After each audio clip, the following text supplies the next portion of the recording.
Yo, what is going on, everybody? Thank you all so much for tuning into this week's segment of Mika Says Sukasa on American Freedom Radio. We are live right now on AmericanFreedomRadio.com, so shout out to you all if you are listening from there. We are also live on YouTube as well. Shout out to my YouTube subscribers. Wow, I'm not gonna lie, I'm a little weirded out by how many subscribers we've gotten in the last 2 weeks. I remember literally we were at 10,000 2 weeks ago, and the next thing I looked up, we were at 12,000, and then I looked up again this morning, and we were at 15,000. I don't know what's going on, but I'm not going to complain. But what I am going to do is welcome everybody. Thank you all so much.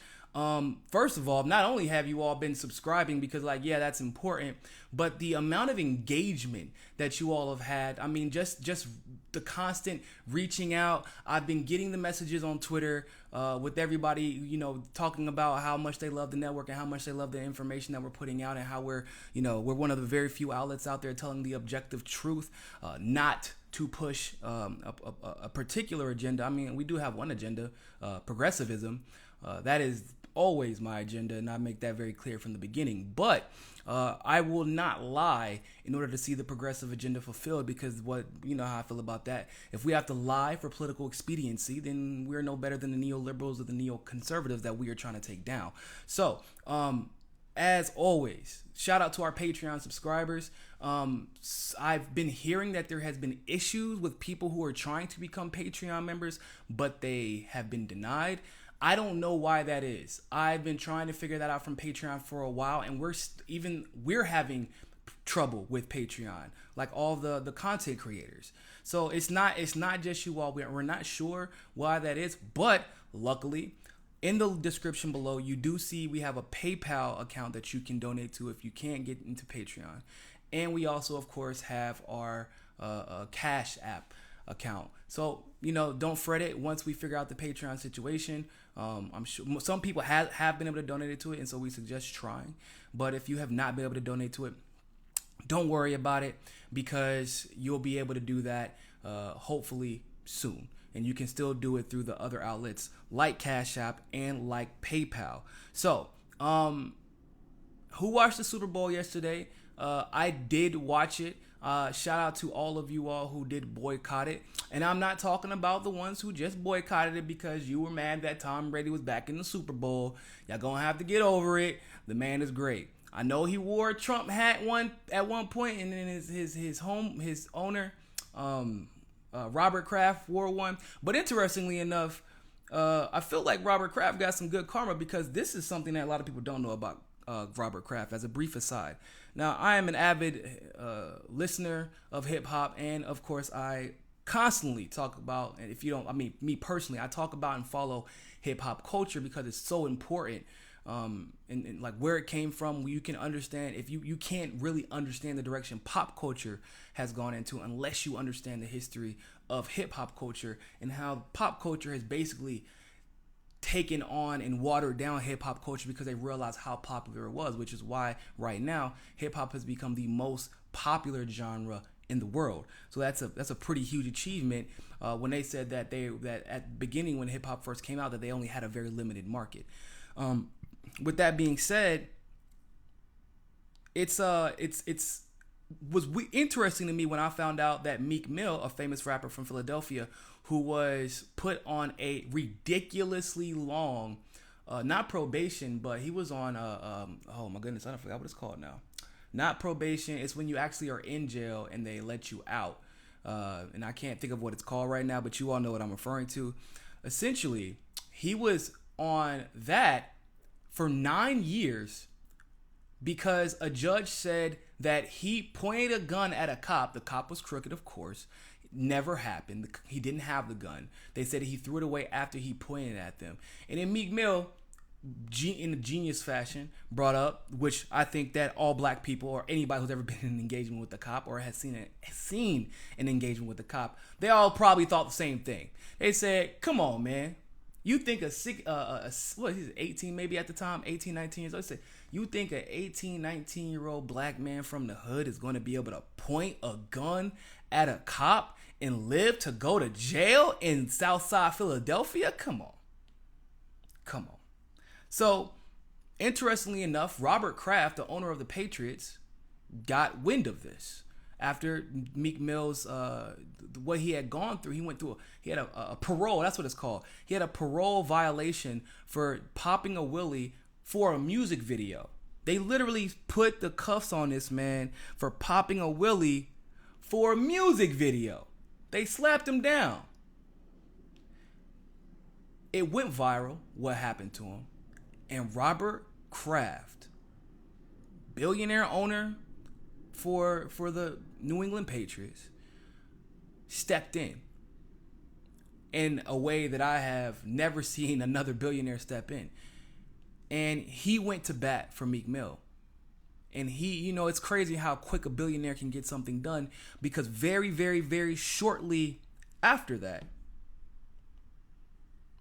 Meek Mill was out. And Meek Mill, this rapper from South Philadelphia, who's he's been around rapper money, but he's never been picked up in a helicopter by a billionaire football owner. And Robert Kraft met him at the top of that building with the helicopter. And together, he is now working with Meek Mill to completely reform the criminal justice system. Because he heard the stories that Meek Mill had told. He heard the stories from people inside of the prison. He found out what happened to Meek Mill, and it completely reshaped his view of how he thought the prison system was set up and how effective our justice system is or is not. So I was a little, it was crazy to me, because it's like the same guy who were just like 2 years ago. He said Trump is his friend, and Trump is that, he was praising Trump. But when it's crazy. What's one of my mottos on this show that I talk about all the time? We are all limited by our experiences. When you see something in person, it's hard to deny it. It really is.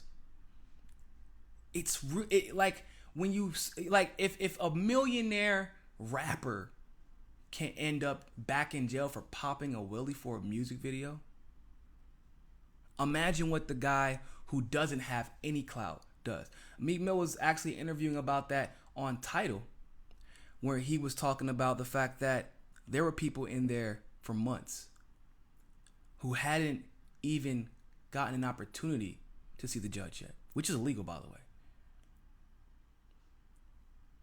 And they don't have enough friends. Their family doesn't have any money. So they just have to sit and wait. Isn't that crazy? Isn't that crazy? But Robert Kraft stepped up and has been it wasn't like a one-off thing where he was looking for a photo op with Meek Mill. Just the night before last night, Meek Mill had a concert with Cardi B, and guess who was on stage with them? Robert Kraft. Giving him a hug, dancing with Cardi B, having a good time. He's been consistently hanging out and working with Meek Mill ever since Meek Mill has gotten out. They were just at a party together 2 days ago, or two or 3 days ago. That says something about a man. So like the whole Robert Kraft is the evil, incarnate. Once again, we had to do our research, because everything isn't as black and white as we like to make it, and I feel like that was a convenient excuse for people to kind of amp themselves up and pretend like they were going to watch the Super Bowl anyway. When, let's be really honest, a lot of the people who don't get me wrong, Kaepernick is right, and if you're legitimately boycotting the Super Bowl, I 100% agree with you. Not really any beef with me there. But if you're one of those people who are just trying to pretend like you were with Cap, but like say that it's because you hate Robert Kraft and the Patriots, and like, no, that means you didn't do your research. You're just echoing what you've heard other people echo, and you didn't even know that Robert Kraft has turned over a new leaf, and it's trackable.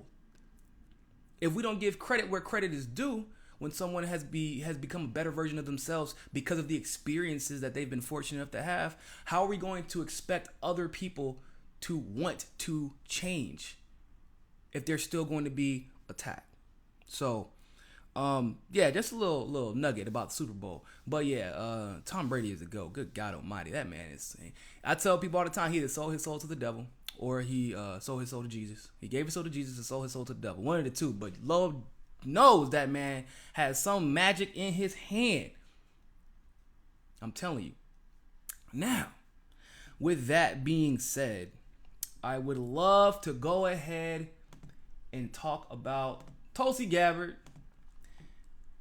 When do I not like talking about Tulsi Gabbard, right? We're gonna go over her the NBC article that I'm sure most of you have probably read by now. Some of you may not have read it or heard about it, but essentially, NBC allowed fiction to be printed as fact. I know, right? So surprising. Not really. They tried to allege that a bunch of basically they were trying to allege that Russia and the Kremlin and Putin are trying to elevate Tulsi for their own benefit. I know. Once again, can you believe that NBC is lying? Yeah, we can all believe it. Not even surprised by that at all. But what was surprising about it, to be honest with you, and I shouldn't have been surprised, was the timing of it. It was kind of disgusting. Even though I said, hey, maybe we should probably... I said it a while ago that we should probably be looking for something like this to come out right before she announces or a little bit after. Because I thought at least they would wait until her speech was completed to have an excuse to do something this egregious. However, they decided not to wait. They released an article saying that Russia media outlets have been showing neutral or slightly favorable coverage of Tulsi Gabbard. Oh my God. How dare they? You know what's interesting to me is they say that she's gotten so much coverage by RT, Russia Today, which, by the way, mostly RT America, Radio Sputnik. My friend Lee Camp made an appearance in the article, so shout out to Lee. And another blog site. And I was really confused because I'm like, hold on, y'all mad because she got some sort of coverage for once? That's why you're upset. So because other journalists decide to do their job, it must mean that Russia wants to see Tulsi win. Which, by the way, is a little interesting, right? Because the narrative that's been perpetuated by neoliberals, right, is that Russia wants to help Trump and the Republicans. Trump is working with Russia and the Republicans are working against Russia. They say that the Republicans and Trump are treasonous. This is what they say, remember?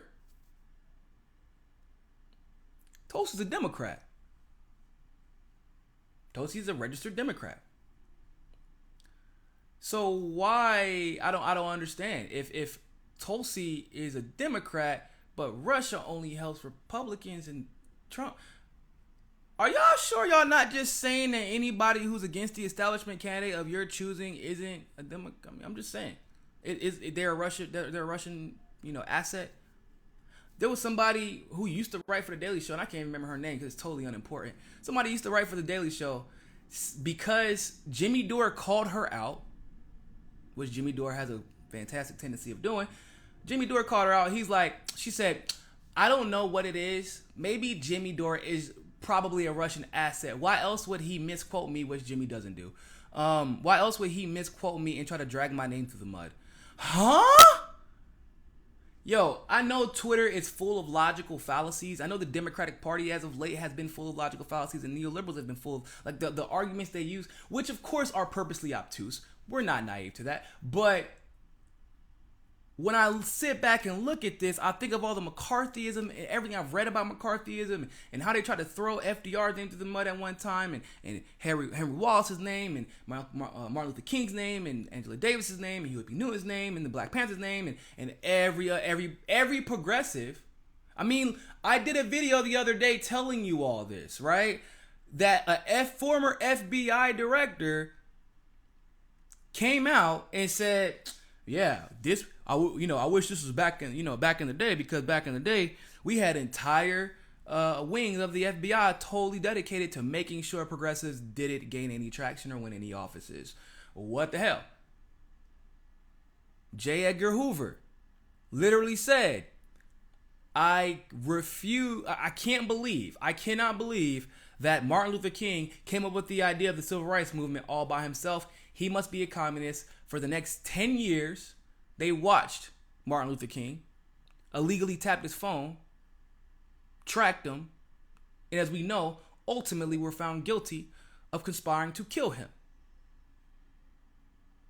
Interestingly enough. So this McCarthyist nonsense is non-unique. It has been used to protect the establishment.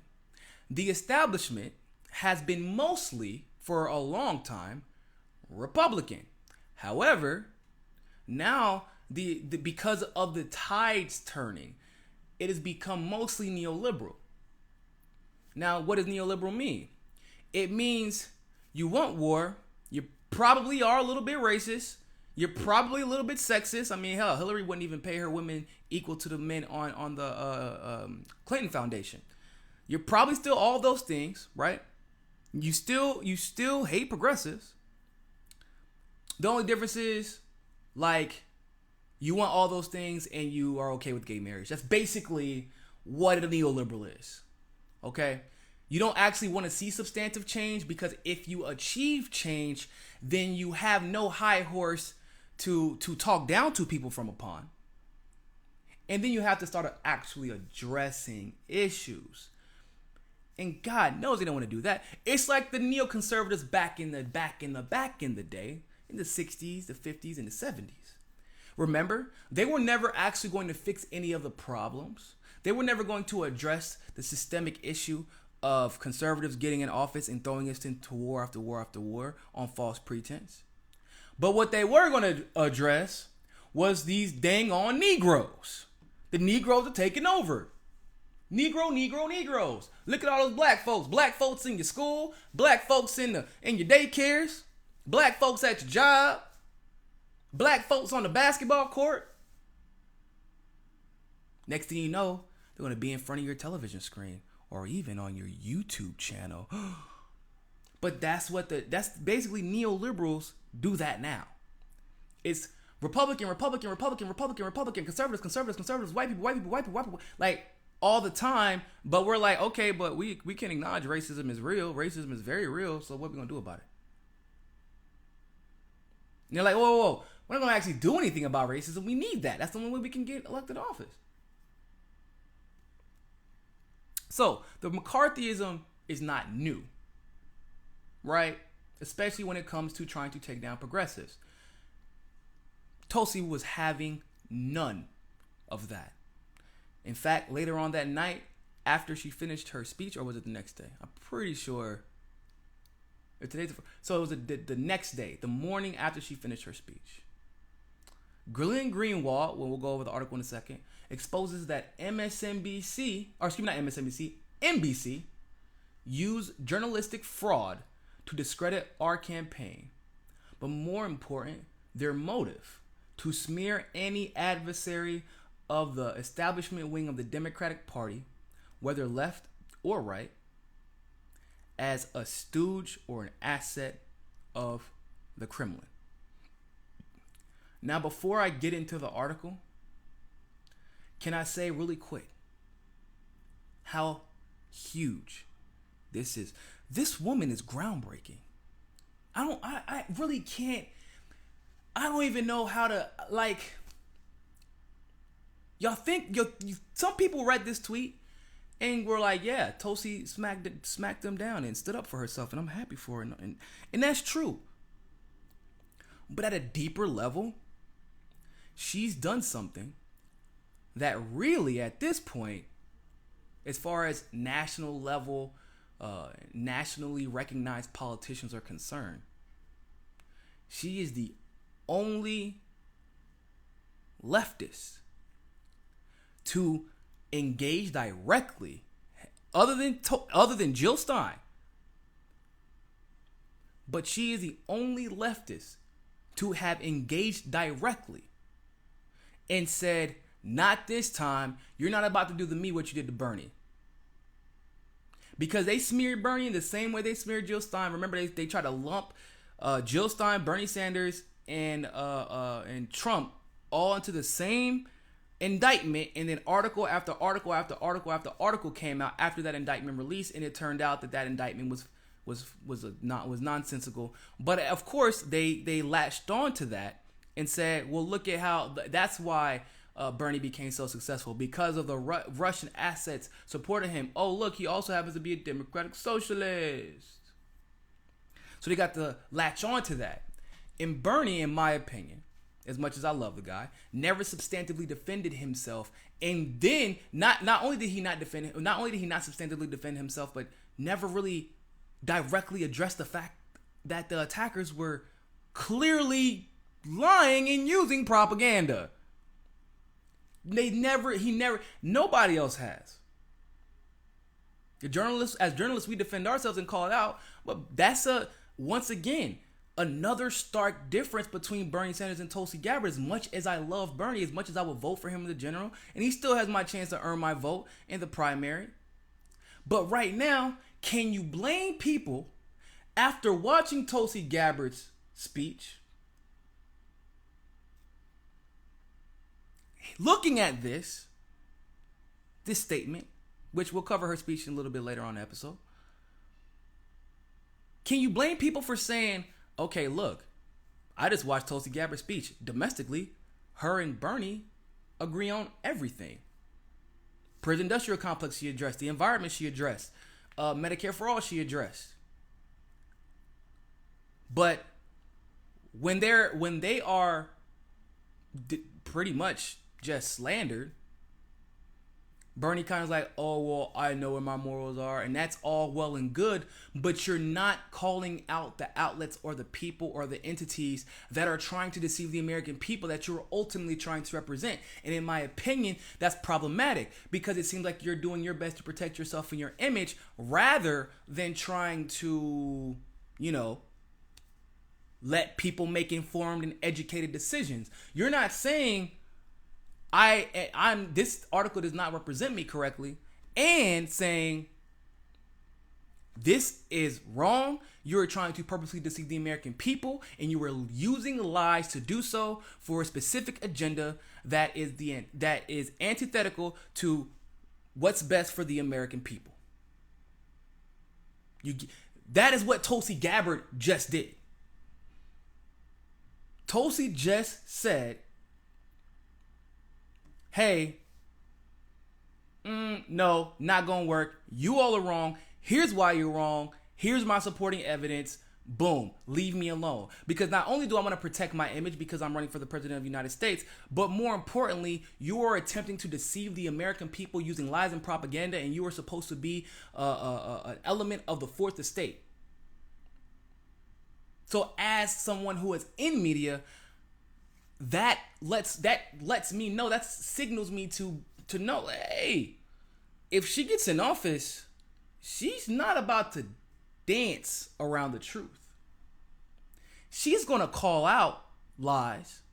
She's going to stand up to those who perpetuate them and propagate them.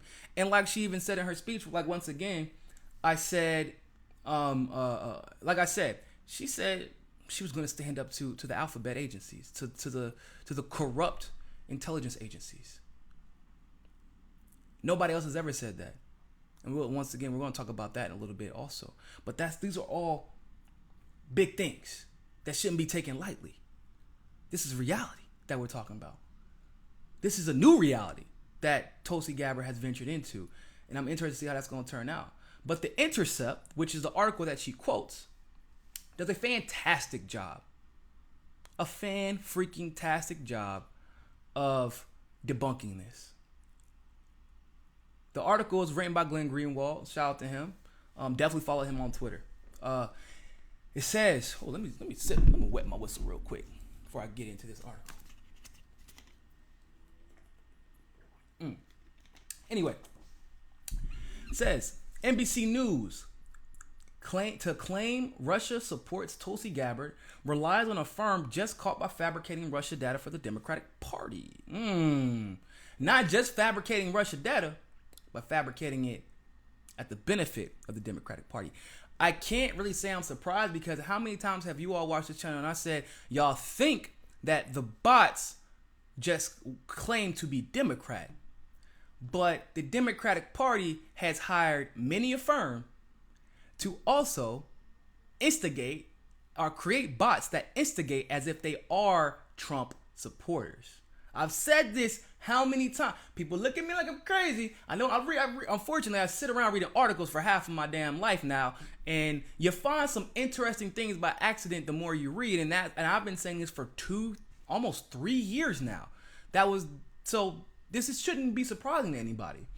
NBC News published a predictable viral story on Friday, and actually, I want to say it came out Saturday morning. So I saw the timestamp that I saw was 7 a.m. But it says claiming that experts who tracked websites and social medias linked to Russia have seen stirrings of a possible campaign of support for Hawaii Democrat Tulsi Gabbard. But the story was a whole sham. The only expert cited by NBC is in support of its key claim that the firm New Knowledge, which just got caught by the New York Times, surprisingly enough, fabricating Russian troll accounts on behalf of the Democratic Party in the Alabama Senate race to manufacture false accusations that the Kremlin was interfering in the elections. And I know a lot of you that's the Doug Jones. That's the Douglas Jones race, who was running against a pedophile and barely won. That doesn't bode well for him. And it's because, well, people knew that Doug Jones was full of it. And of course, he got to the Senate and actually started voting alongside Trump in a lot of ways. And who was surprised by that? Not I. But basically, to justify its claim that Gabbard is the Kremlin's candidate, NBC stated, analysts at New Knowledge, the company the Senate Intelligence Committee used to track Russian activities in the 2016 election. New Knowledge. The Senate Intelligence Committee used to track Russian activities in the 2016 election. You need to remember that. There's something important about that. It told NBC News that they spotted chatter related to Gabbard in an anonymous online message boards, including those known for fomenting right-wing troll campaigns. What NBC amazingly concealed is a fact that reveals its article to be a journalistic fraud. The same firm, New Knowledge, was caught just 6 weeks ago engaging in a massive scam to create fictitious Russian troll accounts on Facebook and Twitter in order to claim that the Kremlin was working to defeat Democratic Senate nominee Doug Jones in Alabama. The New York Times, when exposing the scam, quoted a New Knowledge report that boasted of its fabrications. We orchestrated an elaborate false flag operation that planted the idea that Roy Moore's campaign was amplified by social media by the Russian Bonnet. That fraud was overseen by New Knowledge CEO Jonathan Morgan. At the same time, Morgan was fabricating Russian troll accounts and using them to create fraudulent appearances that Putin was trying to defeat the Democratic Senate candidate.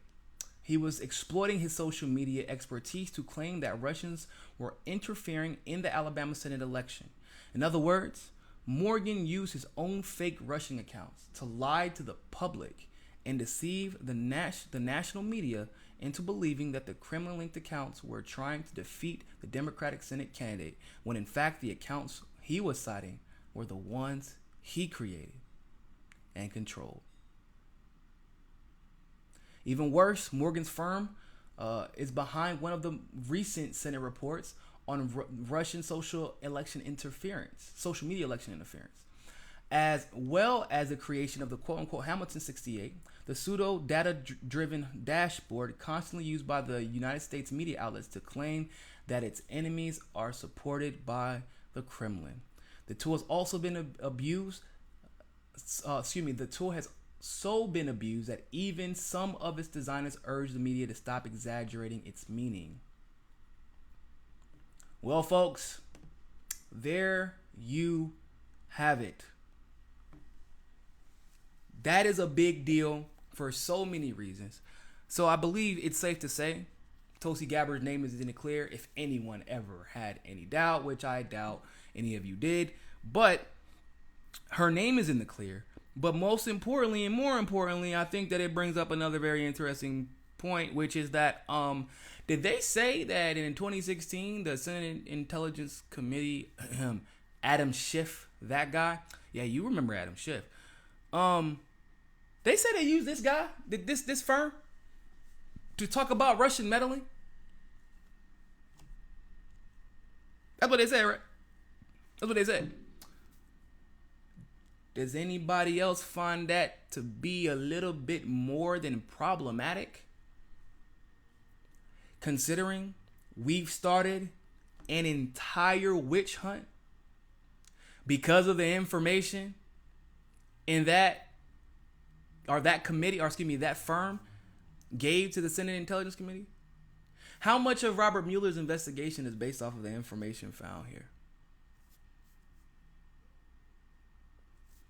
This is insane to me. Now, once again, and I really hope that somebody in the super chat backs me up here. How many times have I sat in front of you all and said, this, y'all think that the because Media Matters, which is owned by David Brock, yes, absolutely, they use correct the record trolls. They admitted it. They send them out into the social media world to correct misinformation and right-wing conspiracy.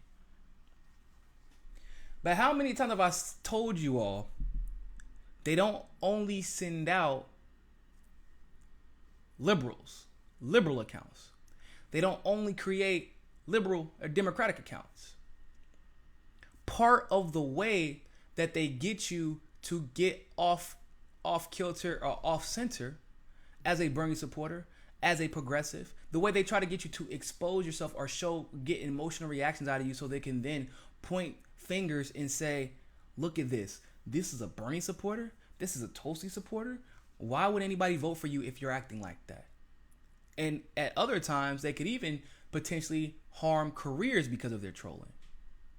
But the only way you can create legitimate dialogue and say, look at what the right is doing, is if you do what if all, because I have a lot of Trump supporters on my Twitter. A lot of them I don't agree with. A lot of them sometimes we agree, but most of them aren't really nasty to me. Most of them are not. Most of them respect my wishes. Most of them engage with me civilly. Some of the times I have to block them, but a lot of the times those end up being bots. So the only way that you can say, look at what the right is doing, is if they're actually doing it at a high enough level that it matters to people. So how do you make sure that happens?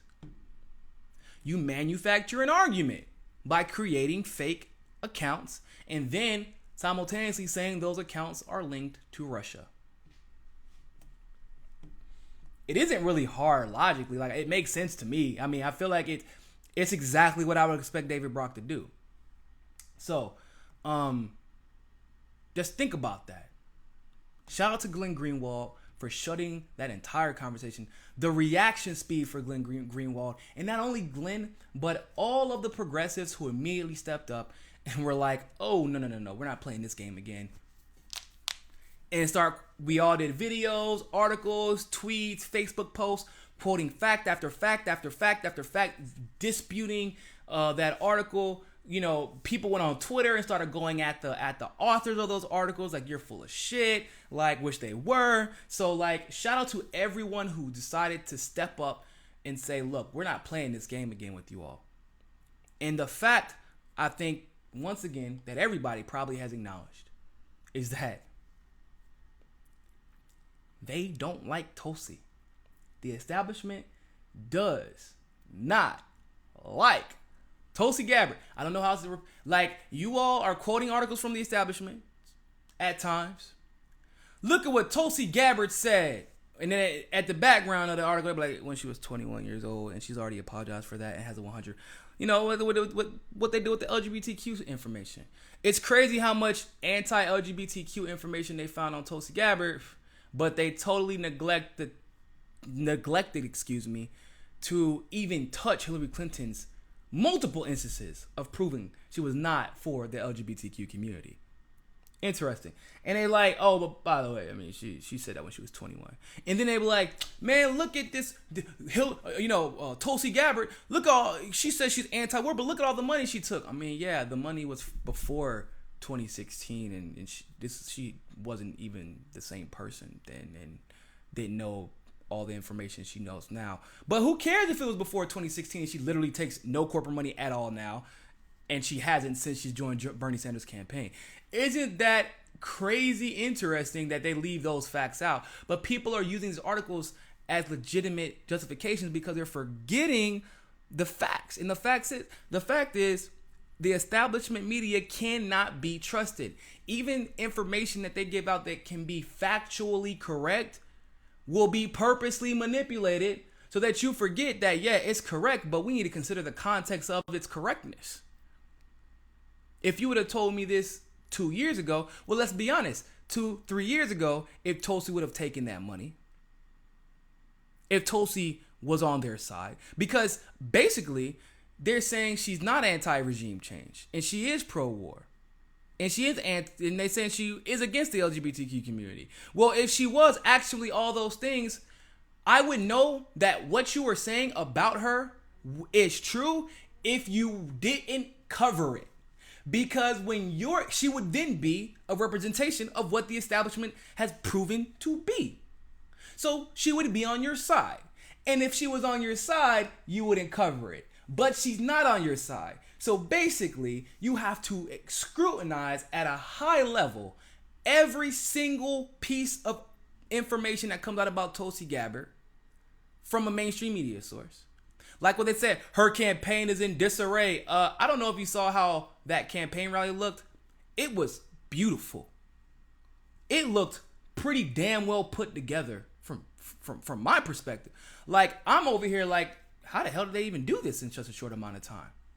Because it was a short amount of time. They were right about that. The official announcement blindsided her campaign manager or her consultants, but it didn't matter apparently because look at how quick they got it set up.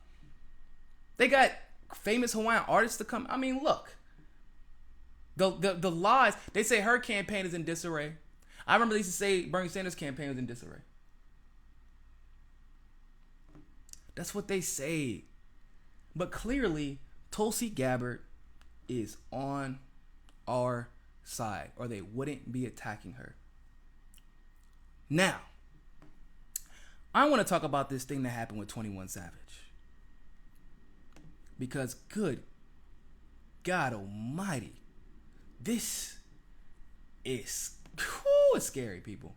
And if, by the way, like you all know on YouTube, if you want to donate a super chat to have your comment read out loud, we can get that read for you.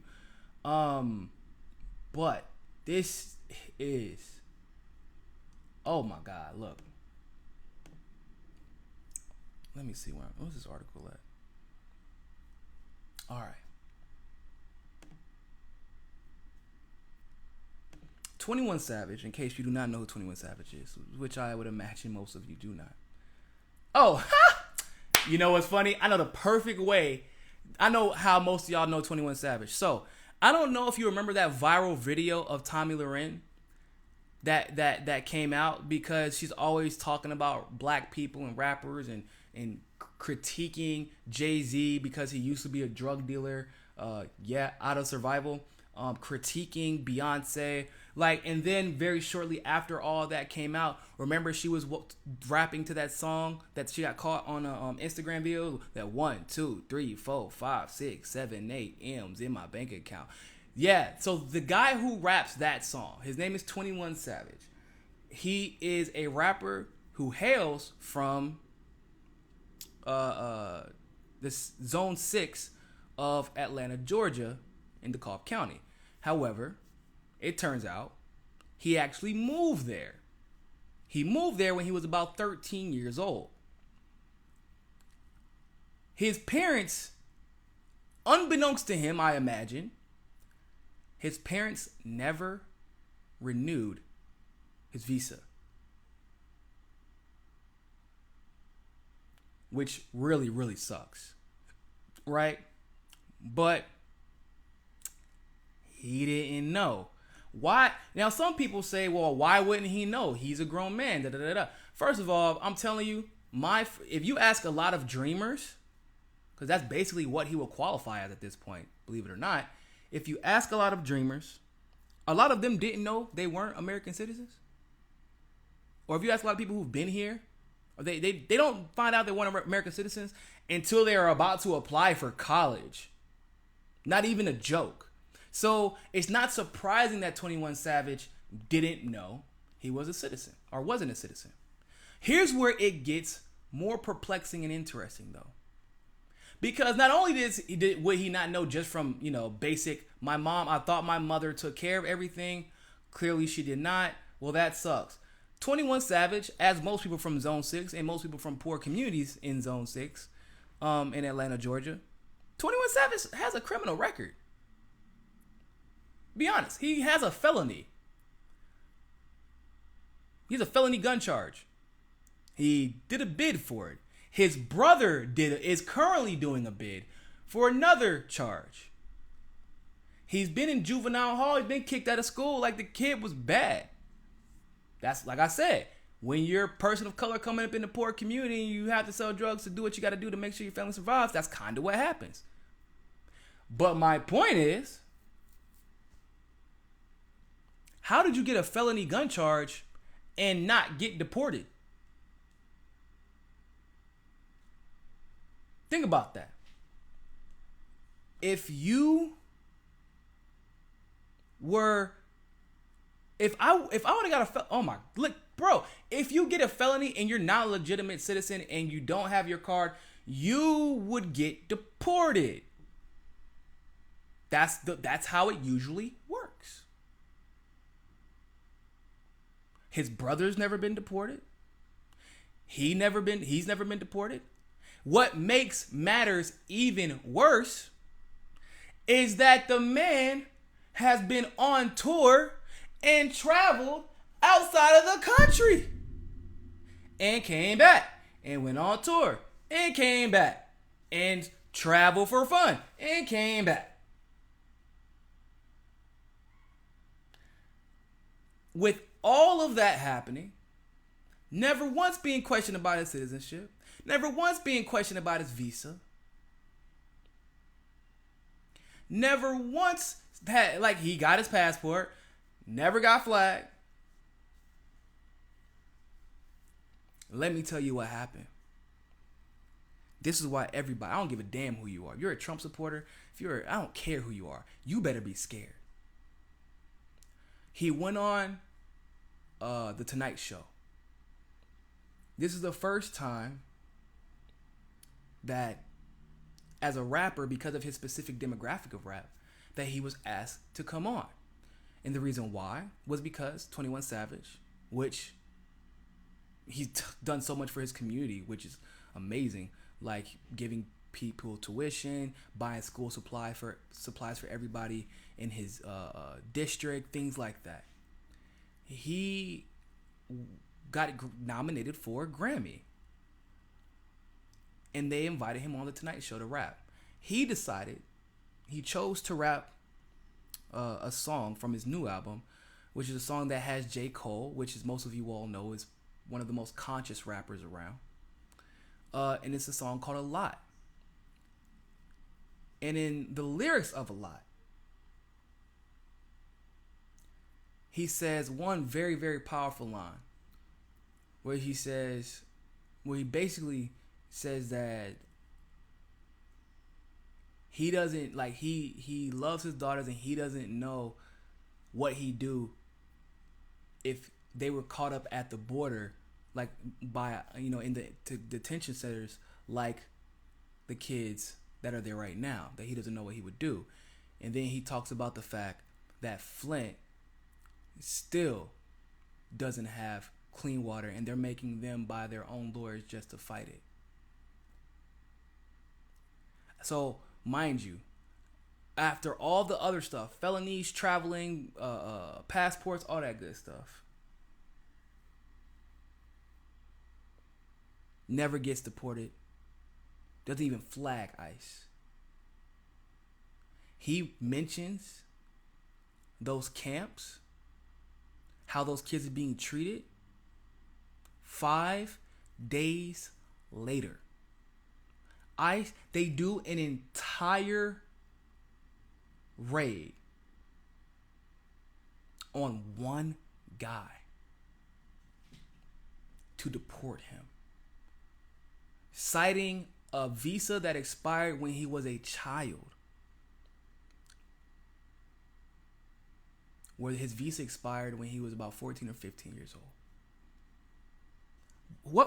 Do you put your 14 or 15-year-old in charge of visas, by the way? I don't think so. I know I don't. I wouldn't. They made an example because the video, a lot of people didn't know who 21 Savage was. And that video of him went viral because it's a great song. His verse and J. Cole's verse were fantastic. And they probably went through his album because a lot of you all may not know that wasn't the only song where he mentioned Flint. That isn't the only song where he mentioned the things that Trump or his administration have allowed. So it's scary to me that we are seeing what has been talked about often, but nobody really ever saw it coming to fruition the way we've seen it done right now. That man's song went viral. The police or the intel community is watching this. They say he's Grammy nominated. He's black. He's part of pop culture. He's calling out Flint. He's calling out the immigration detention centers. He's got to go. They found one thing that had been totally off the radar just because he called out the government, specifically Trump. That's scary. And some people may say, well, maybe it's a coincidence, but that's not true. Because a couple of days ago, the Trump administration just came out and said they lost track of dozens, potentially hundreds of kids, and it's impossible to and their excuse, not even joking, was it's impossible to keep track of that many children.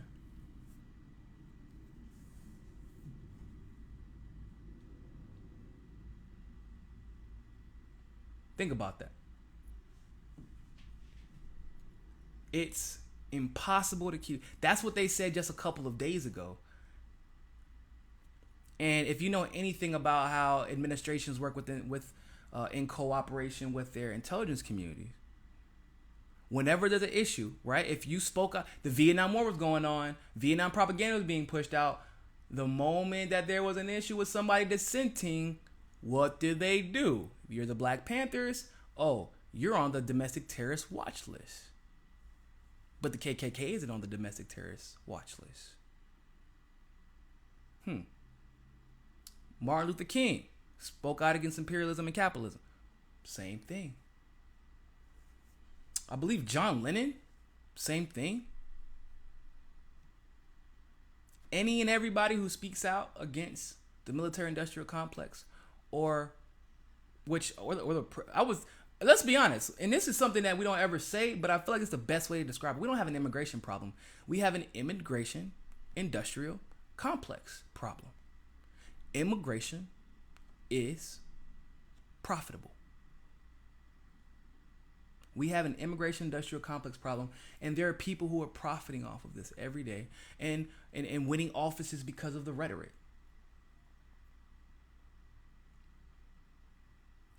So when you have a popular rapper saying something like that, and maybe some people haven't heard of him before, they go to look up the lyrics to the song. Maybe you're like, what is he talking about? How are the kids being treated at the border? People start doing their own research. You start figuring out the truth.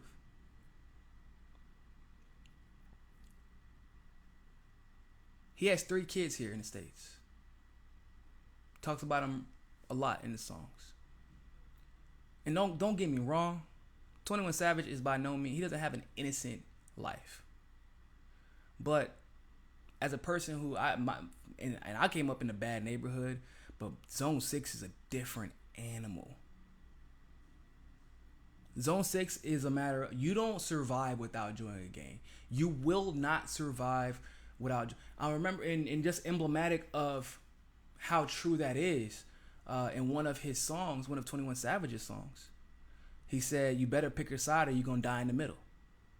Because that's how bad Zone 6 actually is. But this should be scary to everybody. That means they're watching us.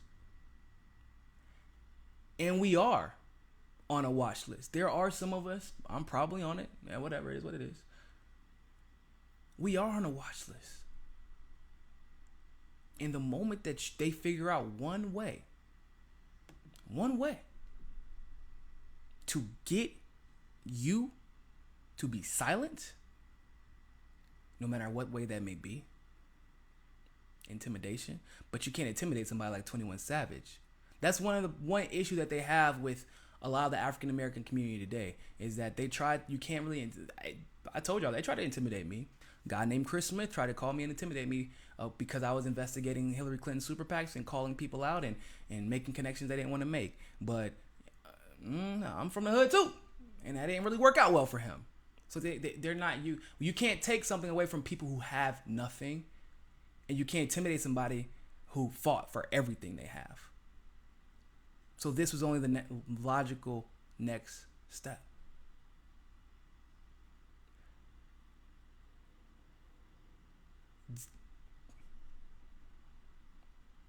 Now I'm worried, like, wow, because now he's not even going to be able to get back to see his kids.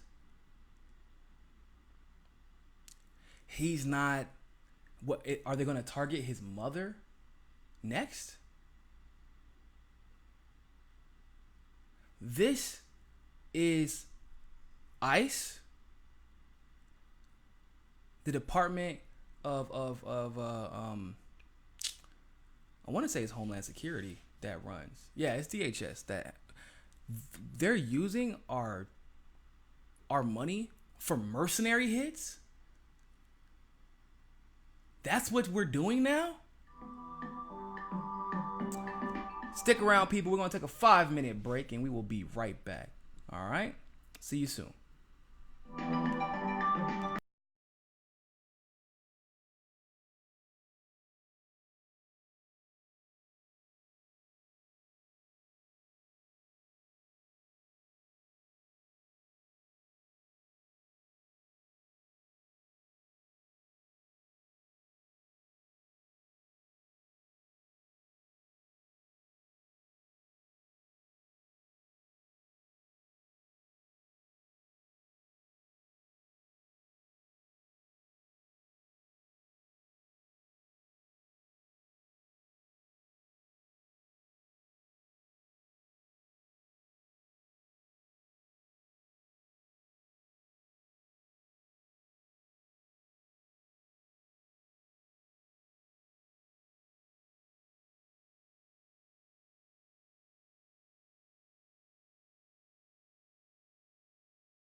What's going on, everybody? Thank you all so much for tuning in to the second segment of Mika Says Sukasa. And of course, I am your host, Niko House. Thank you all so much for tuning back in and sticking around. As you all know, we just covered the Grammy-nominated artist 21 Savage, who is raided by ICE for his visa expiring in 2006, despite the fact that he is only 26 years old and he was 14 when it expired, 13 when he moved to the States. And it was only 5 days after he discussed what was happening at the immigration detention centers and what was happening still in Flint, Michigan.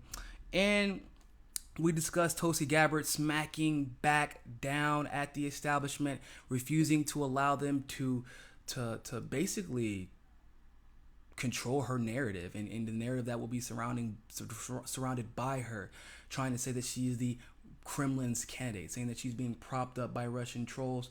And we discussed how which Glenn Greenwald did a fantastic job of discovering the person, the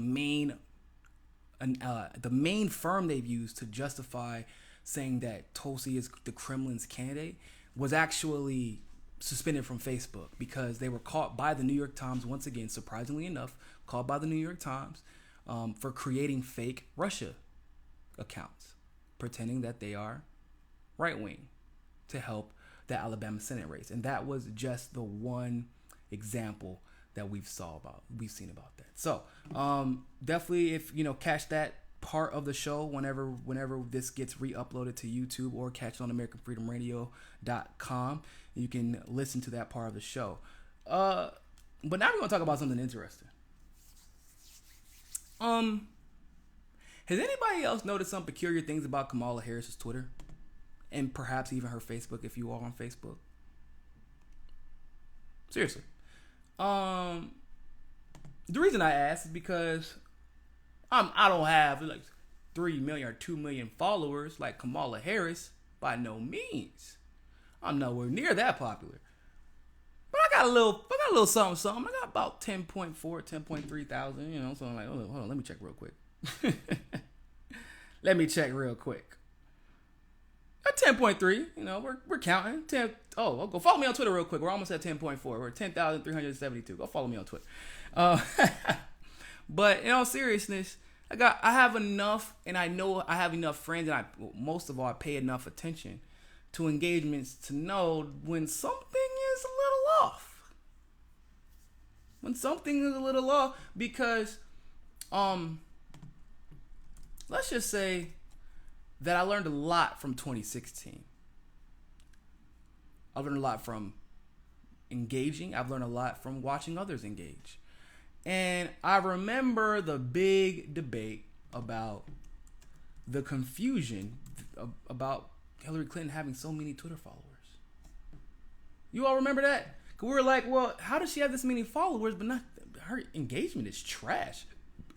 There was one point, no joke,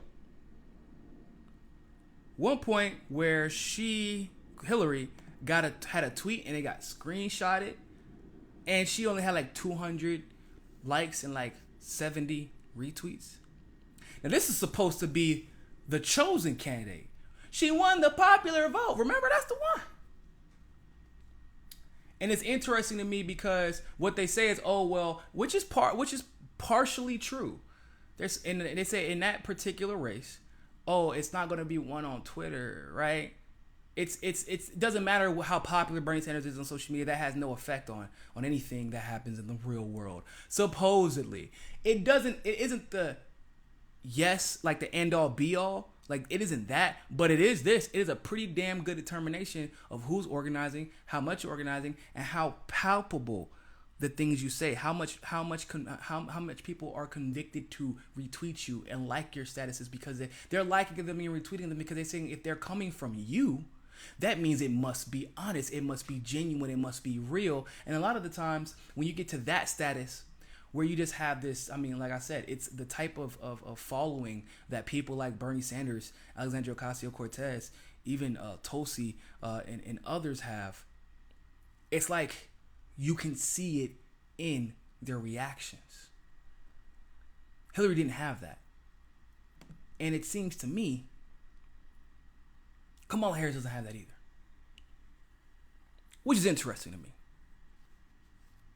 So, mind you, this is, I became curious because Kamala is the Democratic front runner.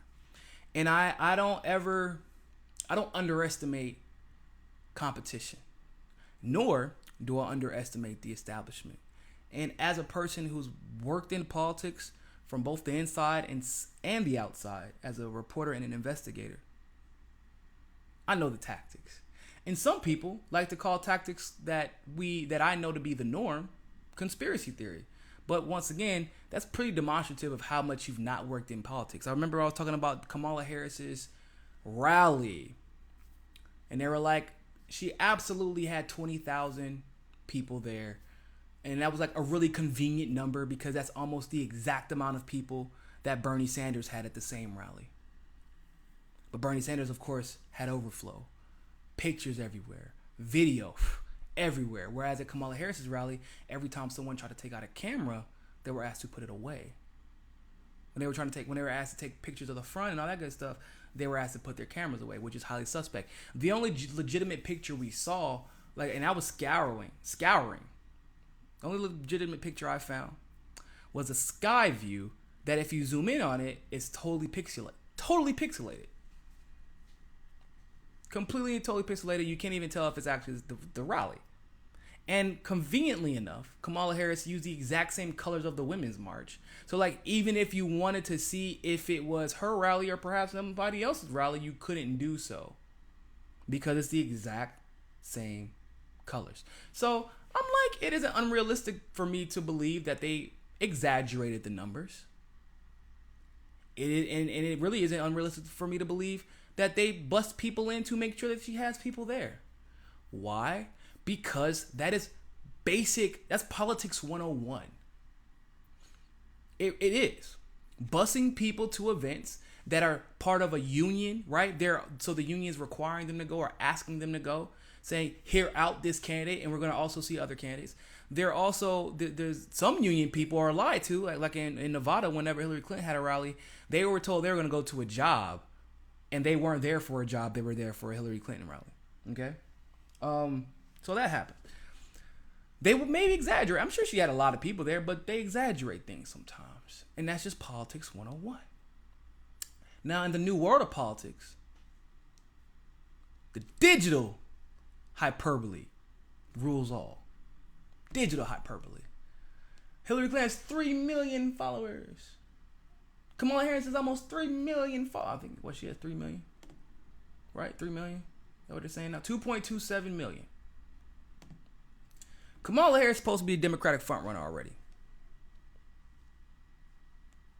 Kamala Harris is getting constant coverage. Kamala Harris, you would expect for her to have pictures with everybody. Wouldn't everybody want to take a picture of Kamala? She's a Democratic frontrunner. She's a Democratic frontrunner. She's a Democratic frontrunner. That's what we're constantly being told. But on her Facebook stuff, and I'm gonna see if I can find one of Kamala Harris's Facebook ads. I'm gonna tell you, the Facebook stuff and the Twitter stuff started ringing the alarm for me. So she has 1 million Facebook likes, and Kamala Harris, the Democratic frontrunner, gets about 578 likes a post, and this is after she became the Democratic frontrunner. You know, she got a big when she did her little announcement. She got a big 1.3 thousand. Things like that. Like, so when she's talking about Black history, she gets likes because that's just what people do. I don't want to, you like it. Then on her important post where she's trying to boast about herself, she gets reactions. But you can pay for those reactions. The thing is, when she's talking about anything other than black people or whatever, she doesn't, or herself, she doesn't get those reactions, which is probably emblematic of the fact that she doesn't really have that much support as she is pretending to have. Why would I say that? Well, let's go to her Twitter account. 3 million followers. One of her videos today has about 742 retweets. Let me go to her videos from a week ago. Matter of fact, because like there's a bunch of Black History Month stuff right now, so she's gonna play that card. I'm glad that she's putting out information about Black History Month, but it's just really convenient for her.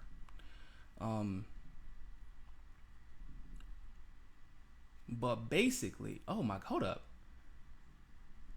Wow. Okay, so tweets that I had saw literally 3 days ago, not even joking, that were at 200, 300 views, 300 retweets, 300, 400 retweets, maybe 1,000 to 700 to 1,000 likes.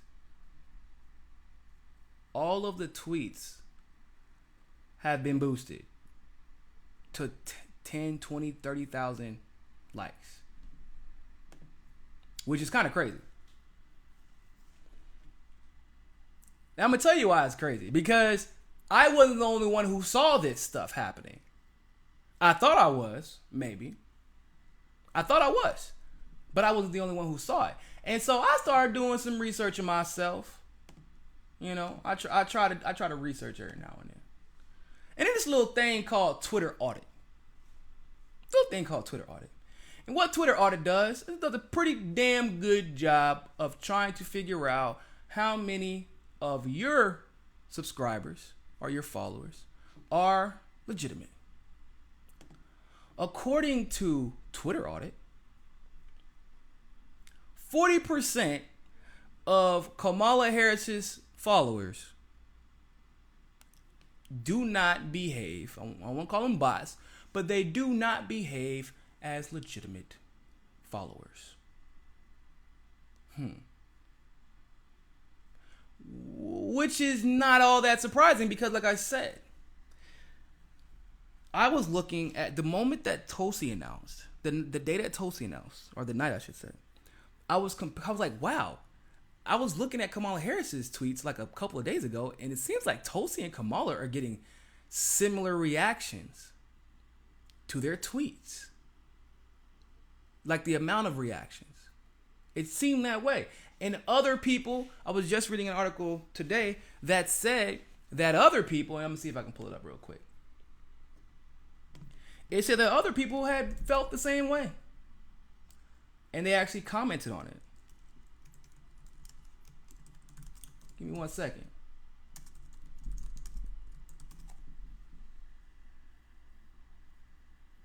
It's from thedailydot.com. The Daily Dot. I get it. See what you did right there. The article literally starts off, oh, wow, this was written today. I didn't know that. So, remember I said, and I know I'm not the only one, her reactions, the amount or the number of reactions she was getting was a little suspect. Like, as in, they were like less than 1,000 most of the time. And when you have 3 million or 2.5 million or 2.7 million, however many she has, followers, that looks a little weird. And apparently we weren't the only ones who felt this way because this article came out today, 6 a.m. And it says, when Senator Kamala Harris launched her 2020 presidential campaign, her announcement was widely met with cheers from the left. And here was a candidate who many believed had a real groundswell of support because they were telling us this and they were forcing us to believe this. But they asked how much of the cloud is real because as one data analytics company tells the Daily Dot, 30%, that's just one of the companies. They say 30% of her followers are fake. And the allegations about her Twitter following began last week on the right, and it's a complicated accusation. One of Harris's calls to action tweets from her personal Twitter account Kamala Harris, was flagged by some suspicious conservatives on January 29th for its odd engagement ratios. It wasn't just them who noticed it, by the way. I've literally been tweeting about this for like a week and a half now. Despite having over 2 million followers, the post had less than 100 retweets. I'm curious as to where that post looks like now. I'm going to see if we can find that out. I really want to. Maybe it's that post on January the 28th. This is one that she promoted. Like actual. So she promoted to not. So when you do a promotion, you actually fit the promotion. You scale it to target people who specifically would vote for you. Your demographic, your favorite state, your most important states. And she has millions of dollars at her disposal. 105 retweets. 511 likes. That was January the 28th. I don't know how many people think that's coincidence. Her town hall with the CNN video she had on town hall that she pinned on the 29th all of a sudden has 6.8 thousand, 27,000, 6.8 thousand retweets, 28,000 likes. And I want to, it looks a little suspicious. That's all I'm saying. That's all I'm saying. Now, you can believe what you want to, but I know how this game is played. I'm just going, I relay the information. I don't make it up. I just tell you like a TI is. And when you promote a post, you promote it and it's supposed to get more reactions than the usual. But it has not. That particular post did not. But all of a sudden, every post basically, and I'm going back far now because I know for a fact that these, come on. Listen to this, y'all. Listen to this. How convenient that the post about Roger Stone is her most, literally this post has the most reactions for her. Roger Stone is out on $250,000 bail just hours after his arrest, while people across the country sit in jail for days, months, or even years because they can't afford to pay bail. It's unjust. We need to reform this broken system. And that gets a bunch of reactions. But that's not what it was before. And I really wish, I gotta start screenshotting stuff again. Because that's not what it was before. Oh, interesting. That same post that I was just actually talking to you about, 2.5 thousand likes now. So if you go back, basically since she's announced, they've tailored her Twitter to make it look as if she's always been this popular. What do you mean? Kamala Harris has been, and this is once again, if these were the reaction numbers beforehand, I nor anybody else would have had to even bring it up. But everybody was bringing it up. Now they're pointing out that the right was bringing it up, but I'm telling you the left was bringing it up also. So the first one analytics group said that she only had 30%. Another one, which is the one I quoted for you, TwitterAudit.com, said that she had 40% of fake Twitter followers.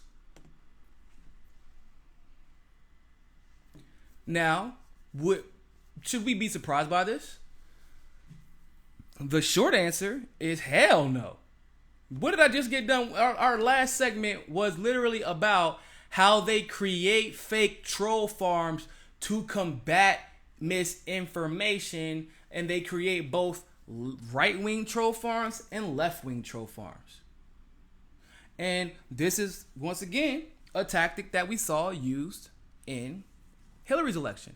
The problem was, in Hillary's election, they hadn't grown wise enough to make the reactions mimic the amount of followers she had. But once again, I wish that I would have screenshotted. I'm gonna have to go back and start looking. And I'm gonna see if I can catch her in the act. I'm gonna look at some of the stuff that I've screenshotted from Kamala, and I'm gonna see if I can catch her in the act. But when the followers, when I was looking at her, I'm like, she's announced that she's running for president. Why does she not have more reactions if she's a front runner? That's when this article comes out. This article was released at 6 a.m. today. All of a sudden,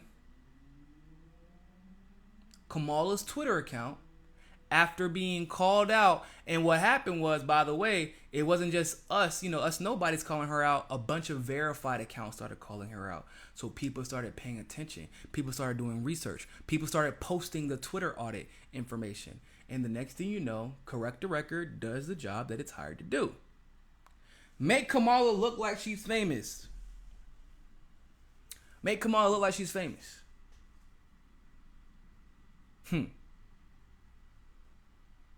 But is she really?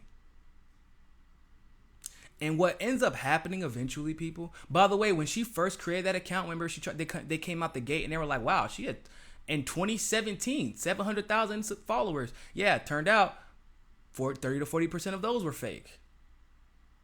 So they're trying to manufacture popularity, but it's inauthentic. Because think about it like this: Tulsi started catching up to her in reactions after her speech on Saturday. How do you think that looks if Tulsi is getting the same amount of reactions as Kamala Harris, but Kamala Harris is supposed to be the front runner?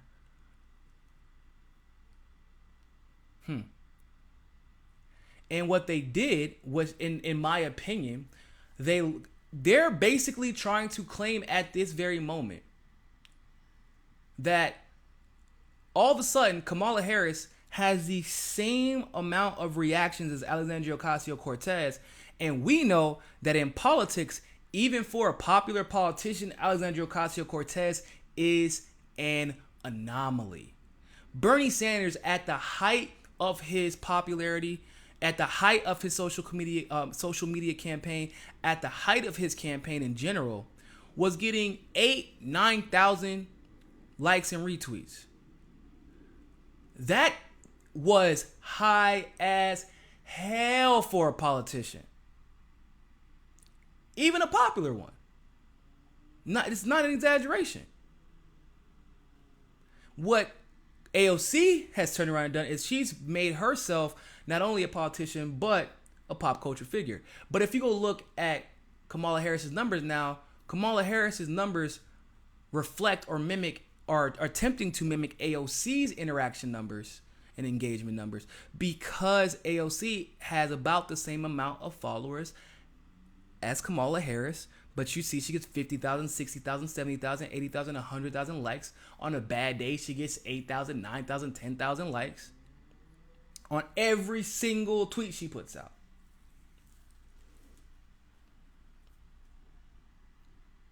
So, I don't know. I can't say for a fact, honestly.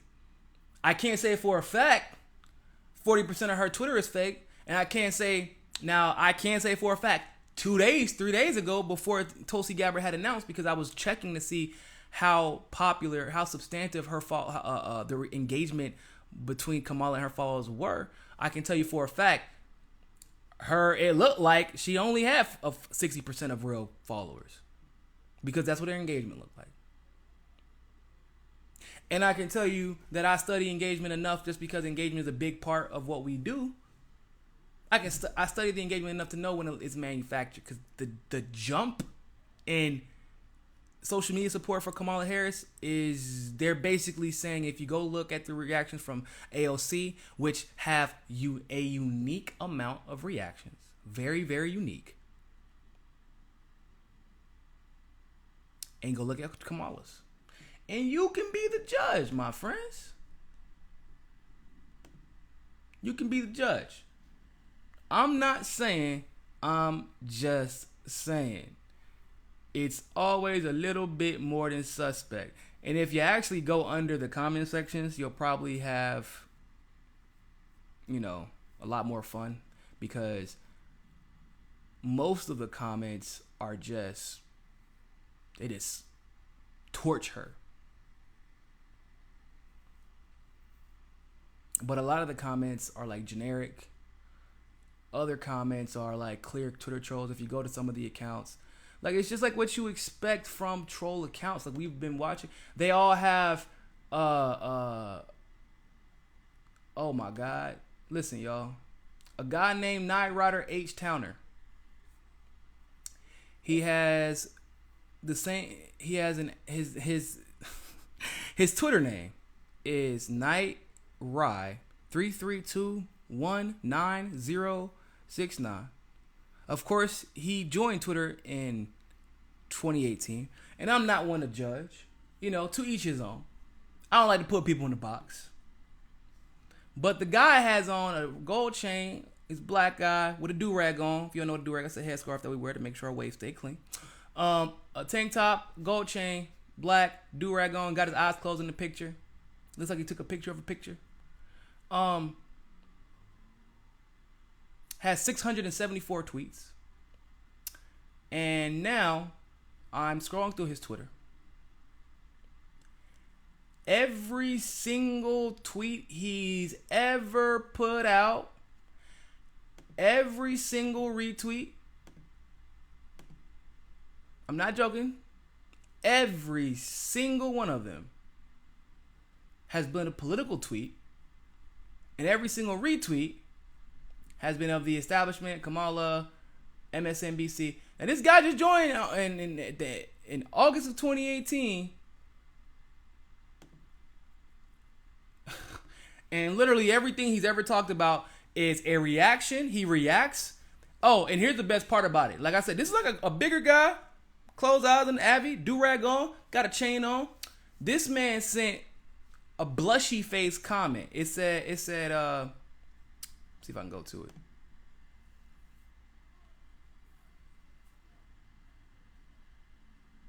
I don't know if I'm gonna be able to find it again. I gotta go back to Kamala's post.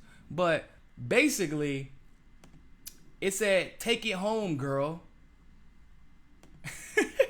And it had a blushy face emoji. Bruh. They're not even trying anymore. So, of course, it is then your job to go out and spread the truth. Go out and tell the truth. That's the only thing you can do, right? Go out and actually organize. Here's the difference between a Tulsi, a Bernie, even an AOC. Have you ever noticed that a lot of the people that are talking, they're like, yeah, they're talking about organizing. They're talking about from their personal experiences, what they're seeing in the streets, what they're seeing, what they're talking. Like the conversations are different when it's a real person versus a bot. A bot has like a specific line of talking points. Most of you have heard them, right? Most of you have heard them. Hillary would have won. She won the popular vote. She beat Bernie by 3 million votes. What about literally Donna Brazil saying that she committed fraud? That's neither here nor there. They completely ignored that part. If you ever mention fraud, they will say, well, the Republicans cheated Hillary in the general election, which is totally untrue. Shout out, by the way, to Jill Stein, who is unmasking some major fraud.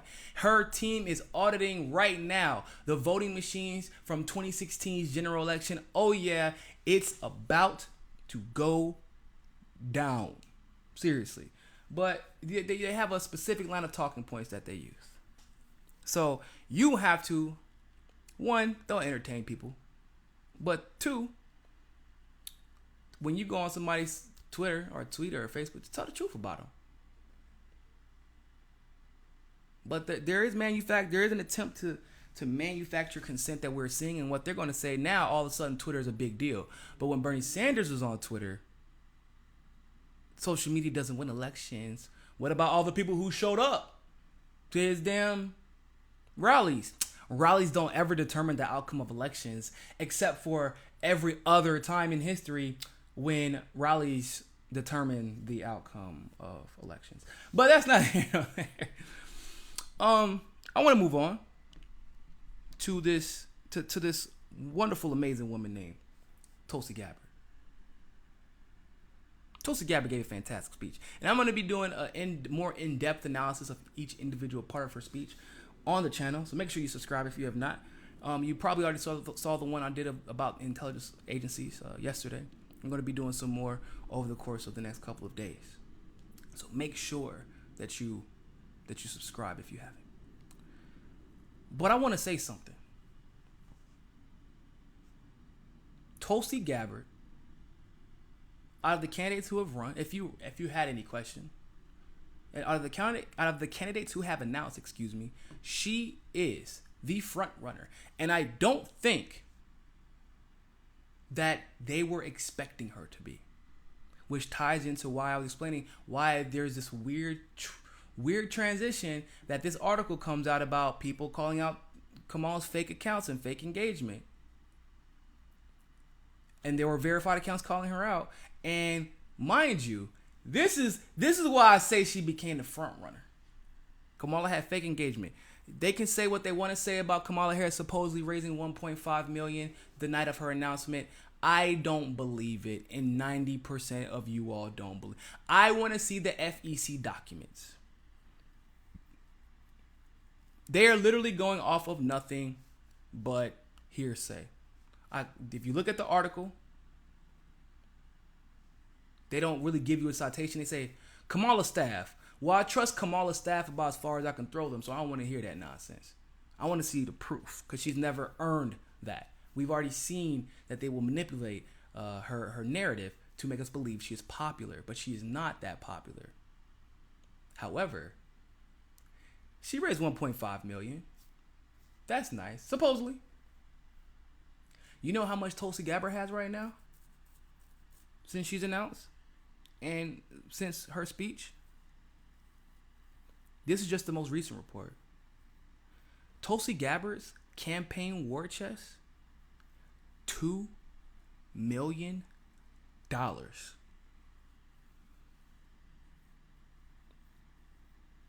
That's bona fide. $2 million. Tulsi Gabbard, who's received nothing but negative publicity from the mainstream media.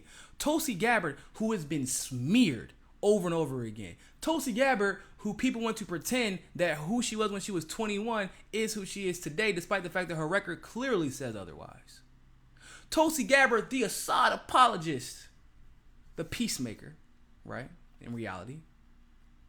Tulsi Gabbard, the Hindu nationalist, which is a smear that came up as a xenophobic attempt to associate the fact that she is Hindu with a Hindu nationalist like Modi. That's what they're doing. They're hitting it. Well, he's black and he's black, therefore they like each other. That's what they're basically doing. She's Hindu and he's Hindu, therefore they're friends.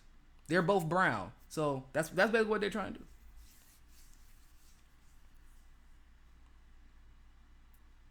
So after all that, they're trying to portray the narrative that Tulsi Gabbard isn't even in the top 6. She's not even in the 7. She's not even in the top 7. Blase BS. I don't believe it. You know why I don't believe it? Because, well, for one, I know what it looks like. That rally she had was bigger than I expected. It wasn't 20,000 people. No. It wasn't that. She couldn't bust people in. She only lives in Hawaii. And plus, you know, I don't think that many people know who she is and are that concerned in Hawaii about politics. It's not the same type of atmosphere. They're very chill, very relaxed, you can tell. But you're telling me she had tens of thousands of people watching across all social media platforms? She's been getting smeared constantly.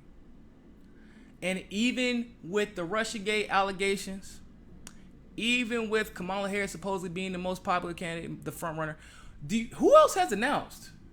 Because remember, she's not the front runner and she's not top 5, top 6, top 7, top 8. They say she's bottom 9 or 10.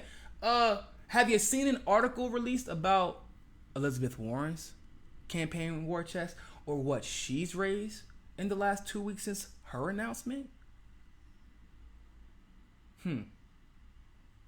Interesting. Joe Biden has announced, cool. Sherrod Brown, he's already killed his opportunity. But they say Sherrod Brown's ahead of Tulsi Gabbard. Who else announced? Kirsten Gillibrand. Have you heard anything about her campaign war chest? About how much money she's raised in the last week? Interesting. These are all the people that are supposedly ahead of Tulsi Gabbard. But yet, all those people didn't raise $2 million from individual donations around the time that they announced for president. And by the way, those numbers are rising daily since people have gotten wind of the clips of her speech. Her speech where she challenged the intelligence communities. Her speech where she demanded Medicare for all. Her speech where she said we will not allow the right and the left establishment to use veterans as mercenaries to the country who's the highest bidder. Boy, listen, y'all. Whew! Listen. The stuff she was saying in her speech was speaking to my soul.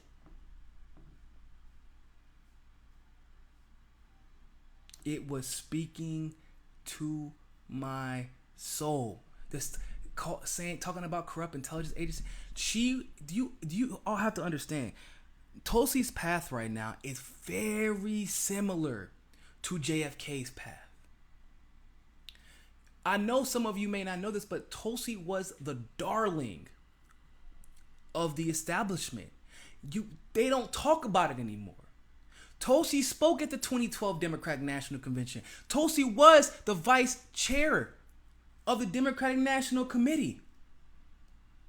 Tulsi was supposed to speak at she did end up speaking because she endorsed Bernie Sanders.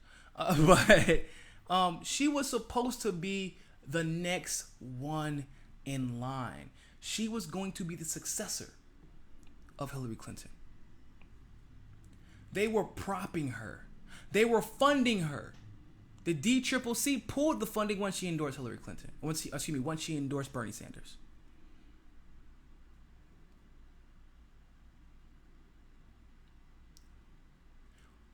Kennedy was the darling of the establishment. Remember? Young, handsome. Tulsi, young, beautiful. They call him, courageous, saying, that he was an outsider because he was Catholic. Tulsi, same thing. John F. Kennedy had to break away from his establishment side of the family somewhat. Tulsi, same thing. John Kennedy believed the establishment at first. Promoted some xenophobic rhetoric at first. Then he was exposed to the movement for MLK in a legitimate way. He was exposed to the truths about the wars overseas. As he gained real experience, he started questioning all the people around him. As Tulsi started gaining some real experience in what she saw what it was like to be on the other side. It's weird when it was more than just a domestic political awakening and an organizational awakening. When you joined Bernie's team, you started to see things from a whole different perspective. It was like, oh my God. Because you not only have to ask, they can't just hate Bernie Sanders because he's not a Democrat. They can't just hate Bernie Sanders just because he isn't Hillary Clinton. You have to then ask, why are they fighting for this woman like she is? I mean, and not only fighting for her, but fighting against Bernie like Hillary Clinton is the only thing that is going to posture and prop up something that is even more nefarious worldwide. So you start doing your research. You find about how she engaged in Libya. You find about how the Gaddafi situation really went down. You find out about how we've been bombing Assad and how all those chemical attacks are fake. You start finding out that Obama, of course, Russia was becoming aggressive because we spent $50 billion and put a bunch of troops in Eastern Europe to test Russia. Like, you started doing much more research to the point where you're like, whoa, this is something I did not expect and I can no longer turn back from. And in Tulsi's position, just like in JFK's position, she said, not only can I turn back from the knowledge that I have, but I have to do something about it. Now, I hope and pray every day that it doesn't have the same ending. But it's important to recognize that this path that we've seen isn't the first. It is pretty damn emblematic of what Tulsi stands for, which is probably why she looks up to JFK so much. Now, real quick, I want to talk about, I'm going to go back to Kamala Harris real quick. Because we were just talking about how Kamala seems to get all the love from the media, and Tulsi seems to get the short end of that stick. You shouldn't be surprised. I'll say that. You shouldn't be surprised that Kamala Harris gets all the love from the media. Yeah, the donations are one thing, right? We know how the donations can always be linked to some type of support. Her being establishment, that's also something big. But why Kamala, right? What makes them think that she is the one? How did she get, why wasn't Biden ordained, right? Biden is as establishment as it comes. Kirsten Gillibrand also has a troublesome record with some xenophobia involved. She's just as problematic as Kamala, but they chose Kamala, right? Why not Cory Booker? Like, if Cory Booker does have a suspect voting record, amongst the other things that we'll be covering on this channel, but Cory Booker has a better record than Kamala Harris. And is also a light-skinned tool who's willing to be used to, completely deceive the black community. Like, why not him? You got to start looking to the past sometimes to tell your future. And I've been saying, and once again, if you've been on this channel, you know. How long have I been saying, watch this girl Kamala, they're going to try and make her the president of the United States. They're going to try to manufacture her blackness, use as a look at her Twitter followers, like y'all didn't even know who she was. And then in the middle of 2017, she had 300, 400, 500, it was clearly being manufactured. They kept showing her videos where she was whining about the Trump administration and the immigration, the kids with the immigration. They kept retweeting her criminal justice reform tweets, but she will never say the prison industrial complex, which, by the way, is an important distinction. And so we knew that this was going to happen. So guess what took place in 2017? The sister of Senator Kamala Harris is hired as a political analyst by MSNBC. So the article goes, the article came from MSNBC's public relations, and the LA Times reported it. And it says, proud to welcome public policy advocate and former senior policy advisor to the Clinton campaign, Maya Harris, as a political analyst. First of all, I've already had this conversation. I don't know how many times, but I'm going to have it a million times more. Why would anybody hire anybody from the... Now, Maya got her little job and she got taken care of. Cool. Do you know, honestly, the rest of the consultants for Hillary Clinton in Washington, this is verified by other Washington consultants that I got this information from, they have not been able to find a job. They couldn't even find a job on a city council campaign because they're like, how did you blow an election that was basically handed to you? Because they're trash political consultants, but because their political consultants, are not meant to win elections, they're meant to manufacture consent and convince you that the election has already been won, so any resistance is futile. So that's why they bring him on. Now, I haven't seen Maya Harris on MSNBC that much, but I didn't see Donna Brazile on CNN that much. You can probably guess that they'll be bringing Maya out a lot more often recently. But of course, I am sure, like most of you all, how do we know this isn't mere coincidence? At the same time that her sister becomes a senator, at the same time as her sister is rising to fame, after Maya just got off the Hillary Clinton campaign, and she was working at the Hillary Clinton campaign as an organizer behind the scenes. And she had another job behind the scenes as well. All of a sudden, and I'm going to get to it. All of a sudden, Maya Harris wants to be front and center in 2017.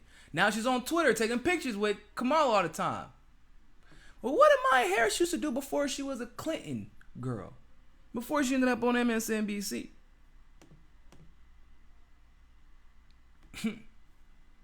Well, how about this? Let's look at this press release about Maya Harris from the Center for American Progress. October 29th, 2013, Washington, D.C., today. Today, the Center for American Progress announced that Maya Harris will join the organization as a senior fellow. I don't even know what that means, but that's what she does. She's a fellow senior. Really don't know what that means, but okay. Harris will work with Center for American Progress Economics Policy Team, Progress 2050, and the Center for American Progress's Women's Initiative, quote-unquote, Fair Shot campaign, to develop new ideas to harness economic power of women and people of color. She's literally... They use Kamala Harris's sister to weaponize the struggle of people of color and women to play on people's emotions. That's basically what this is. I'm going to go ahead and tell you what it is. Maya has worked tirelessly in many different arenas. This is a quote from them. To ensure that the United States is a more inclusive country, and that all Americans can live up to their potential, said Neera Tanden, the president of Center for American Progress. Neera Tanden, the one who's a little bit off, as you can tell. We are thrilled to have her join CAP's team and look forward to working with her. Harris comes to CAP after serving as one of the 3 program vice presidents and an officer of the board of trustees for the Ford Foundation, and the second largest philanthropist in the second largest philanthropist in the United States, and one of the largest in the world. At the Ford Foundation, Harris led the Democracy, Rights, and Justice Program in a global effort to invest over $150 million annually in grants and promote effective governance, increase democratic participation. So she basically worked in a propaganda campaign. That's just basically where we're going to go with that. So there you go. I want to be very clear about something. Hillary didn't cheat on the day she announced. Hillary didn't establish all those super PACs on the day she announced. Hillary didn't raise millions of dollars for those super PACs on the days or weeks before she announced.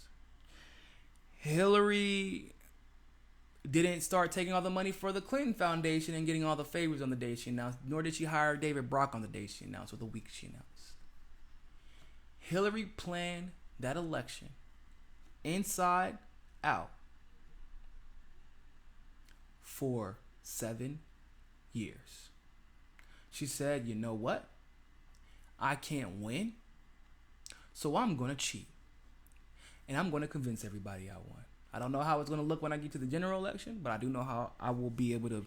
And of course, to be totally honest with you, she probably would have gotten away with it. Because up until now, we were all asleep. We accepted the idea that polls are somehow objectively accurate, when most of the time the polls are paid and created from super PACs and created with sample sizes that they determine so that they can best manipulate the public's eye and their opinions about what's going on. Kamala Harris isn't the anomaly that we think she is. Even her attorney general election was highly suspect. In fact, what's often not discussed is how historic it was. The reason why was because, well, the Republican candidate actually won. And then Kamala Harris's team found, another 120,000, 130,000 votes. And it took 20 days to find these votes and count them. Because she wasn't going to be able to win governor. She wasn't popular enough for that. And California does have some pretty red spots. So she knows that. But you were a San Francisco district attorney, and with that type of pull, with that type of money, with that type of clout, you can become the AG.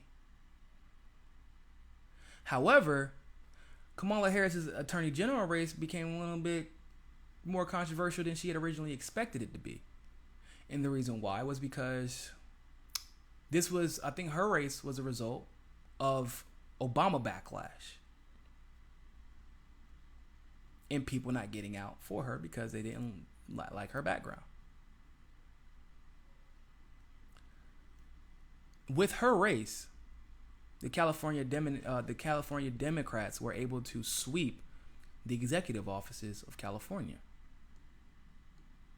And it propped her up to very, very shortly after run for Senate, which is really weird. Very rarely do you see somebody go from Attorney General to Senate.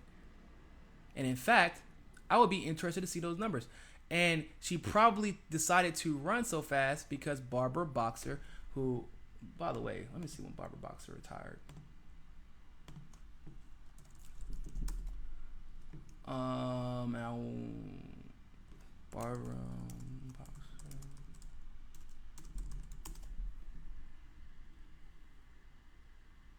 So she said, Barbara Boxer decided that she was not going to seek re-election, and she announced this in 2015. Now, weirdly enough, Dianne Feinstein didn't step down. So why Barbara Boxer?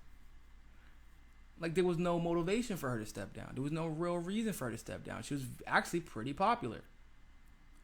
She was probably asked to step down to make room for somebody else who they believed had a shot at winning the presidency. So, all things to consider. So thank you all so much for tuning into this episode of Mi Casa Es Su Casa. And hey, remember, more than anything else, find your balance. Peace.